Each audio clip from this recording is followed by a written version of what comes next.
This video is brought to you by patreon.com/worsttake. Get access to exclusive live streams and Discord servers, on-screen shoutouts, and early access to some videos when you join now. Help make sure that we can continue to make content like this by supporting the Patreon. Links are in the description down below.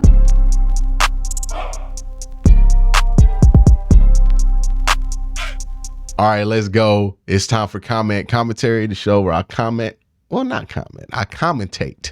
over your comments that you leave over the week of the videos. Let's get started with this video. Why every team in the AFC North will fail in 2023. Now, one of the more interesting phenomenon I see happen with my comment section at times is there's a fair amount of people who comment before they watch the video. And I don't think this is like odd behavior or anything. I think a lot of people do this. What I do think is odd is like, it's very obvious to me that there are people who like comment responses to opinions that they think I'm going to have in the video without watching the video to see if the opinion is in there. Like, you know, a lot of the internet, sometimes people just be arguing with themselves. And this video was bait for a lot of people who argue against themselves, because like a lot of people were making arguments that I just wasn't even making. Like, I think I said very early in that video, hey, this is an exercise to see what could go wrong with every team and pointing that out. And it wasn't necessarily me predicting these things. And then people were like acting like I was predicting some of this stuff. It was, the comment section for this one was wild, dog. Like, wild. I understand, like, if you want to comment something in support, or you just like, yeah, it's a video, and you commenting while you're watching. But like, some people be responding to arguments that weren't made in the video. It'd be wild to me. Like, not even like misunderstood a point I was making. Just straight up, I didn't make that point in that video. But let's get started with some comments. Watson MVP Era says, hey, what do you think about the Lions this year? They are I think they're massively overhyped. I saw someone predict them to go 13-4 the other day. It's like the Georgia Tech or the Georgia Bulldogs, or somebody was like, yeah, they thought I was going to win 7 games, but the reverse. I don't know how many people are actually thinking that they're going to go 13-4, but somebody did. I have them closer to 6-11. I don't believe in Jared Goff, and that defense was terrible last year. They're giving me 2019 Browns vibes. We got to come up with a different name for teams that are getting hyped up that we feel like are going to stink, man. Why we got to bring up 2019 every time? Like, that don't hurt me a little bit. That hurts me a little bit. But Jared Goff, I don't know, man. I'm not as high on the Lions. I know a lot of people are up on the Lions. I guess like they're the trendy team. Like, I don't know where it started from. Is this a Jim Rome thing? Sometimes it's a Jim Rome thing. Like, he gets high on the team and everybody jumps on. But yeah, I don't see it. I remember watching them last year. I thought they were very, very mediocre. Maybe like a lot of people just like their coach, you know, so they're just hoping good things for him. But I don't think they're going to be a bad team. I just don't think they're going to be like a 13-win team or anything like that. And I don't think many people are really making that argument. So, you know, I think the Lions will probably be around 500 or a little bit above 500. But anything over that or anything above that, yeah, I wouldn't feel comfortable making those kind of predictions. Are head coaches overrated? It's the next video that I did. Cottonwood Slim says, would the Bengals coach support your argument? Joe Burrow is what makes that team championship contenders. But to further your argument, the coach must be adequate enough to retain good coaches under him to provide a comfortable work environment.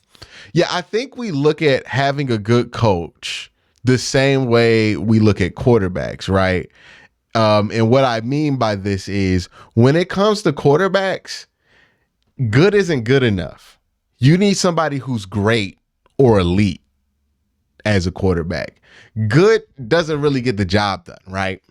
So that's how we view that with quarterbacks. And I think that's right for quarterbacks, because quarterbacks are so important. But for pretty much everything else, good's good enough, right? And it's like that with coaches. But instead of looking at it like that, we kind of look at it like we look at quarterbacks. We're like, oh, we need an elite coach to win the Super Bowl. Not true. Not true. You just need somebody who's competent, right? The reason the good organizations keep their head coaches for a very long amount of time compared to like the Cleveland Browns history isn't because they found some secret in finding great head coaches. It isn't because they're super lucky. It's because they understand that the head coach just needs to be competent, right? Like, as long as the head coach is competent, we can keep him. We don't need to change things around him. And if you keep firing head coach after head coach, you make it harder for you to have a competent head coach, because one of the things that goes against the head coach is when they always feel like they're going to get fired. They make less competent decisions because they're always worried about being fired. They don't feel like they have any security. It's hard to get assistant coaches when you feel like your organization is always one step away from firing you. Like, these are the things that really affect a coach's ability to do their job, and the job that they need to do. It's not so difficult that you need somebody who's elite at it. We're not talking about brain surgery. We're just talking about finding a general practitioner. And usually you just want somebody who's competent, right? Like, you can break your neck and try to find the greatest general practitioner in the world, but like, just get somebody who's competent and not obviously awful at their job. Like, the bar just isn't that high. And I think once we lower that bar a little bit, more teams will be able to keep their coaches, and I think more teams will be ran better because of it, because the longevity of a coach is more important than just like the outright brain power to brain power brilliance that a head coach has. I think, Joe Burrow and Zach Taylor kind of make that argument clear, where it's like, hey, this isn't some great combo of coach and quarterback. This is just a really good quarterback with a coach that's smart enough and humble enough to say, my quarterback's really good. I'm going to defer to him about some of this stuff and get him what he thinks he wants, and just do what I have to do to make sure that Joe's good. Because what makes Zach Taylor a coach is Joe Burrow playing well. And what makes Zach Taylor a good coach is Joe Burrow playing well. And if Joe Burrow is playing well, then he's doing his job, because that's his main job, right? If Joe Burrow starts playing bad, Zach Taylor out of there, dog. They're not about to get rid of Joe Burrow because Zach Taylor feel like Joe Burrow messing it up for him. That's not how that works. 3 major Browns players I'm worried about. Another member, Theo, says, I wonder if Wyatt Teller's downstreaks lined up with when we are on backup centers and right tackles. I've noticed Teller doesn't handle it well when guys next to him lose leverage or somebody gets a step on him. Wyatt blocks dudes in front of him like a beast, but sometimes he gets beaten with fancy footwork. I hope that's not the problem, because if that is the problem, that's a bigger problem. Because what we are saying there is Wyatt Teller is basically a fraud. If he can't play with the backup center, if he can't play with the backup right tackle, he's a fraud. Right? Like, that's just is what it is. He is a product of what's around him. So we need that not to be the case. Now, is that the case? I think what happens with Wyatt is he takes a lot of chances when he's blocking, and he is much more attuned to be aggressive versus being tactful as an offensive lineman. And when they're running the football, that's not an issue with Wyatt, because that instinct to be aggressive works well for you when you're doing run blocking. But being super aggressive and pass blocking can lead to some issues. And I think that's kind of the thing with Wyatt. I don't think it's that he can't live with other guys who aren't as good around him. I think it's more or less a mentality thing. He's a very aggressive guard, and that aggressiveness is going to bite him in the ass more often in pass blocking situations than in run blocking situations, because he just wants to be aggressive, right? You gotta know who you have out there and adjust, right? That's a Bill Callahan thing. So you don't have to change who Wyatt Teller is. You don't have to tell him to be less aggressive, but you do have to understand that, hey, he's going to be aggressive here. So who you put next to him at right tackle, at center, they have to be able to play with that tendency and understand that Wyatt's going to take some chances. So who are the best type of players to put around somebody who's that aggressive? So that's a Bill Callahan thing. Scully says, Q, can you do a film breakdown talking about some of the instances of the bad habits you're talking about? I understand the general concept, but some examples would be helpful. You may have already did it and I missed it because I haven't been able to watch all the content this offseason. Yeah, it feels like, I've never thought about making a film breakdown of it because I felt like a lot of this stuff I've been saying since I've been doing the film breakdowns during the season. So maybe that's something I can do where I can just like find a cut up of like 10 or 12 plays to show you what I'm talking about, where it's like, hey, this guy's being aggressive here, Denzel Ward, and the whole cover 2 conundrum that we were having last year where I thought they were running cover 6 for like 3 weeks because that's how bad they were at cover 2. It's insane. It's insane. But this next video is what we need to see from Deshaun Watson during training camp. This is a video with Jake Burns. Hayden Youngblood, 545892999987 says, I would like your opinion on this, Q. Why does everyone keep saying Deshaun Watson looked bad last year? He looked bad at the Houston game, not great in the Cincinnati game. The rest was breaking sacks and extending plays. But our receiver backs and linemen were used to Jacoby. His lack of success last year, I don't feel had much to be his fault. I thought he looked pretty good, especially in the Commanders game. I just don't see where these talk shows and podcasts act like he was so bad last year. Have to be looking at stats only. Well, here's what happens, right? It's something that people like to call confirmation bias. So when you go into an area of research, right? And let's say you're researching, hey, how did Deshaun Watson play in those last 6 weeks? And you come in with the bias that you want confirmed, confirmation bias. So let's say you're like, hey, I don't think Deshaun Watson played well because you saw a couple stats.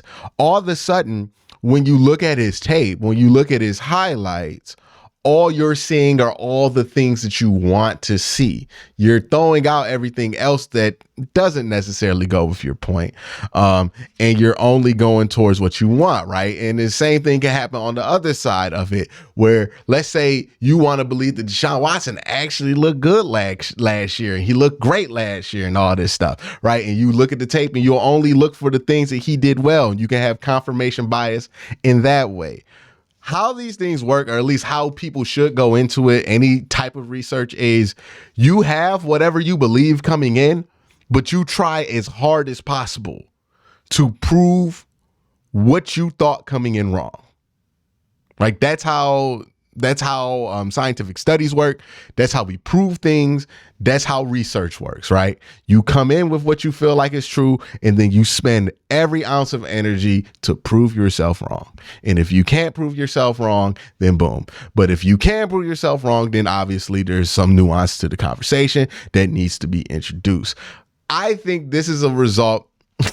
And Deshaun Watson, in a way, is kind of like Pandora's quarterback, because he is or is not the guy that you saw in those 6 weeks, depending on whatever you were. Because what the truth is that he was just pretty average. Like, the good stuff was there, the bad stuff was there. You can take some more from here and make it seem like he was bad. You could take more from this bad and make it seem like he was good, but he was just kind of average over that 6-game stretch.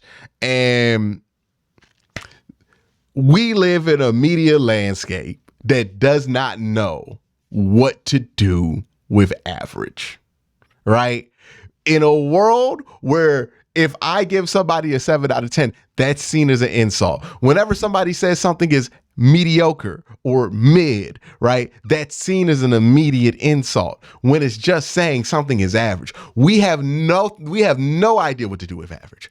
So we just throw average in the negative category. So that's why people have more or less thrown what was average play last year in the negative category, instead of actually evaluating the entire body and saying, hey, there was some good here. There was some stuff here that wasn't that great. You know, let's build off of that. That's kind of just the media landscape that we live in, where we have no idea what to do with things that are average. We just don't know. Like, we don't be, you know what we never say about a movie anymore? It was all right. We don't ever just say, oh yeah, that movie was straight. I watched it. It didn't have any crazy thoughts. Like, every movie has to either be the best thing that you ever saw or the worst thing you ever saw. Every show that you watch, every game that you watch is either the best game you ever saw or the worst thing. We don't ever just go, oh, that was all right. Nobody ever just does that. What happened to all right, man? Let's bring back all right. So many things just be all right. Be seeing so many people mad about stuff that's just all right. Like, they be mad like it ruined their lives and this was so bad. It's like, it was all right, man. What you doing? It wasn't that bad. Like, we don't know. We have no idea what to do with I anymore. Let's move on to the next video. I spent enough time on that.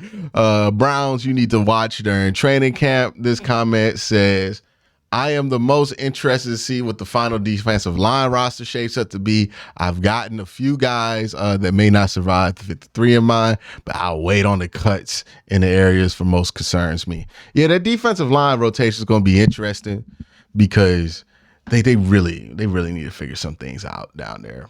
I think defensive line wise, with Perion Winfrey, I mean, like, something. Let's see something. Let's see something, Jordan Elliott. Let's see something, Tommy Togiai. I'm really interested to see Siaki Ika. It seems like they got a real plan for him, but like a plan that I don't really love. But I'm always excited to be proven wrong when it means the Browns gonna get better players. So let's see. I ain't gonna try it. My man Andy Grunner says, well, I knew Cade York was not one of the players you were watching in camp. What about Ford? It seems like no matter what kind of camp and preseason he has, it will have no matter when Nick Chubb enters the scene.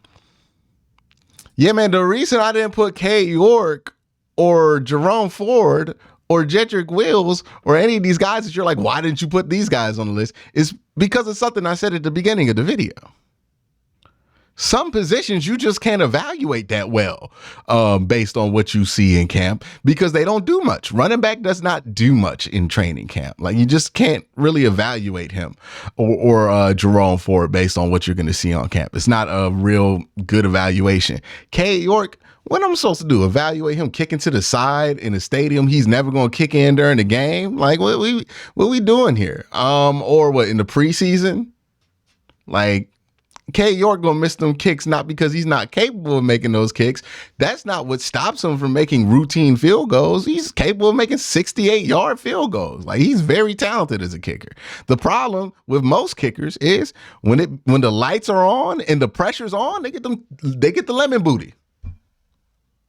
Preseason ain't gonna give you no lemon booty. Can't get no preseason and can't get no training camp lemon booty in training camp. Gotta wait till the games start to evaluate Cade. Gotta wait till the games start to evaluate Jerome. But these other players, there'll be a more one-to-one situation on what kind of play that you're going to see and why that matters. So that's why those guys were left out. Yeah, but that's going to be it for this week's comment commentary. Y'all have a great day. Have an even better night.